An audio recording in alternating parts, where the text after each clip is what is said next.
көріп тұрады сағасында. Лига чемпионов себеп важный матчтар болмаса, АПЛ болғасында. Барлығы толық жиналмаған ғой деймін. Неге жинай береді осы? Бітпейтін жиналыс. Жұмыста ол жиналыс, жұмыстан қайтып барсаң мектепте тағы жиналыс. Мұрынға су жетпей осы балалардың қамын ойлап жұмыс істеп жүрсек. Сен ешқай жақта жұмыс жасамайсың? Ставка қойған олды жұмыс қой. Сәлеметсіздер ме? Саламатсыздар ма? Құрметті ата-аналар, мен сіздерді жайдан жай шақырып отырғам жоқ. Балаларға мен кім болғым келеді деген шығарманы тапсырып ем. Шығарманың қандай қатысы бар? Мен ойласам біреудің баласымен біреудің баласы төбелесіп қалды ма? Комиссия келейін деп жатырмын. Шығарманың маңыздылығы зор. Балалардың кім болғысы келетіні бәрімізге де маңызды. Күрістесіп жібердіңіз ғой, бастамай. Мұратовтың әкесі сіз ғой? Иә. Санжар осындай шығарма жазды. Шығып оқысаңыз, біз тыңдасақ. Орынды оқи берсем қайтеді? Тұрғызып, отырғызып. Отырғызып ол менің жұмысым емес. Тұрғызып сұрау менікі. Сіз қорықпаңыз. Баға қоймайым.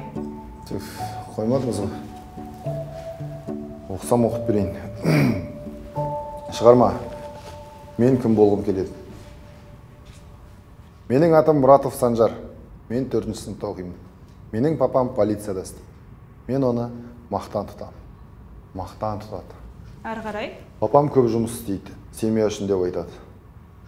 Папа күнде келгенде мамаға өте көп ақша береді.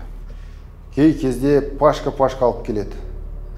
Папа ақшаны бұзық ағайлардан алам дейді. Мен папам сияқты полиция болдым. Папам сияқты көп ақша табам.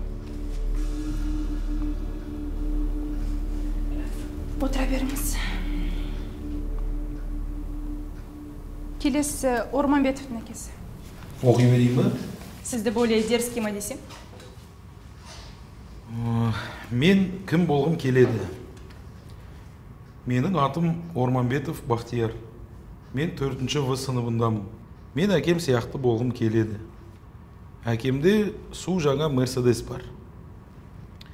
Біз әкеммен осы мәшінемен қалада көп жүреміз. Әкем тез және мықты айдайды. Бізді жол полиция ағалары тоқтатса, жұмыстың бір қағазын көрсете салады.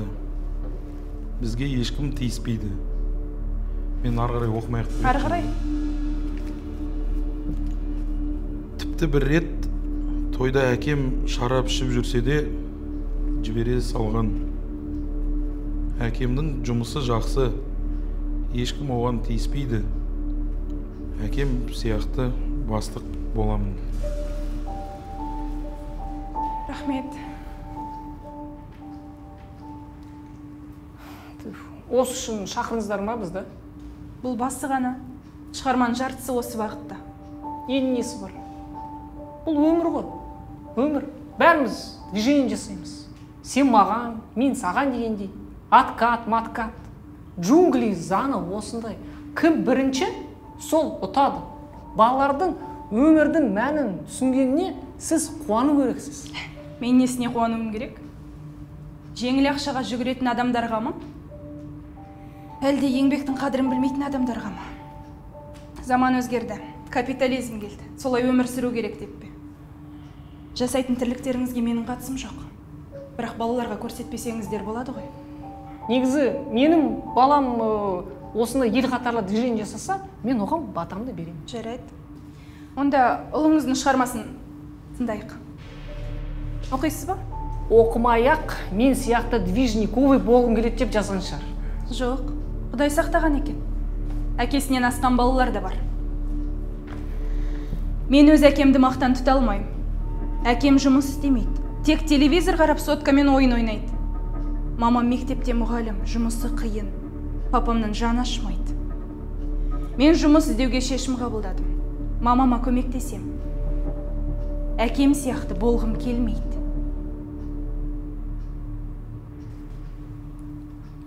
Енді жақсы жұмыс жоқ та просто. 100 мыңға жүреміз бе енді денсаулықты құртып. Арамызда елді жеп, арам ақша табатындар жетерлік. Мародерлардан не айырмашылығымыз бар? Балалардың болашағын тонап жатырмыз. Рухани тоналып жатырмыз. Ниетіміз не? мына өзімізден.